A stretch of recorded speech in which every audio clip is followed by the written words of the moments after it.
In this video, I'm going to show you how to add files to a folder in Canva. Go ahead and click on the projects on the left side and find a folder that you want to add files to. I'm going to use this unit folder. Now, once you're in this project to add files, click on add new in the upper right. And you have a ton of different options. You can add a folder in a folder. You can add designs. You can add brand templates. You can have brand kit. You can upload files. You can create another folder or upload a folder, and you can and of course you can import into Canva. So let's say I want to upload a file from my PC. I click on upload and I just choose whatever I want. So in this case, I'm going to just go to downloads and I'm going to choose, for example, this image of myself and click on upload.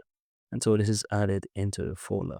Now, another way that I mentioned, you could have done this from even other apps, for example. So you can click add, go down to import, and you can even import from within Google Drive, Dropbox, and OneDrive. So I can choose Google Drive here.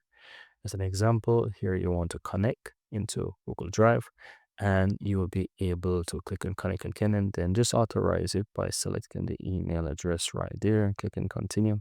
And yeah, come here, click and continue. And you have access to your Google Drive. And if you have images there, whatever it is that you have, you can always go ahead and find it and you can add it into this Canva here. So I have a bunch of stuff. Some of them are mostly personal stuff, but you get a general idea. You can just add whatever it is in the folder. And you can open up those folders well from Google Drive or files and just drag them into this folder here. And that's it.